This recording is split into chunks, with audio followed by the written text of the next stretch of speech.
হোসাইনডাঙ্গা চাঁপাইনবাবগঞ্জ জেলার একটি ছোট্ট শান্তিপূর্ণ এলাকা। প্রকৃতির সৌন্দর্যে ঘেরা এই গ্রামটি একদিকে পদ্মা নদীর কাছাকাছি আর অন্যদিকে বিস্তৃত মাঠ আর সবুজ ফসলের জমি। এখানকার মানুষজন খুবই সহজ সরল আর অতিথি আপ্যায়ন। হোসাইনডাঙ্গার বিশেষ দিক হল এর কৃষি নির্ভর জীবনযাত্রা। ধান, গম, ভুট্টা আর নানা ধরনের সবজি এখানে চাষ হয়।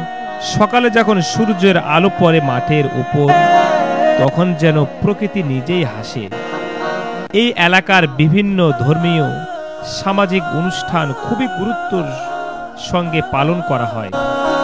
ঈদ বা বিভিন্ন উৎসব মানুষ একসাথে মিলে আনন্দ করে।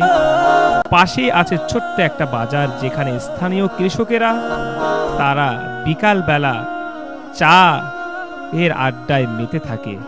সব মিলিয়ে হোসাইনডাঙ্গা চাঁপাইনবাবগঞ্জ জেলার একটি লুকানো রত্ন, যেখানে প্রকৃতি, সংস্কৃতি আর মানুষের সহজ জীবন একাত্রে মিলে মিশে এক অপূর্ব পরিবেশ তৈরি করছে। তো যারা যারা হোসাইনডাঙ্গা থেকে আমার এই ভিডিও দেখছেন, তারা অবশ্যই একটা কমেন্টস করবেন। আর চাঁপাইনবাবগঞ্জের প্রত্যেকটা এলাকার ভিডিও পেতে হলে এই পেজের সঙ্গে থেকে আপনাদেরকে সামনের দিকে এগিয়ে যেতে হবে। সবাই দেখতেই থাকেন। হোসাইনডাঙ্গার এই সৌন্দর্যটাকে আপনাদের সামনে তুলে ধরার চেষ্টা করলাম। ভিডিও শেষ পর্যন্ত দেখবেন এবং একটা কমেন্টস করবেন। হোসাইনডাঙ্গা থেকে যারা দেখছেন, তারা ভিডিওটা শেয়ার করে নিজের টাইমলাইনে রেখে দিবেন।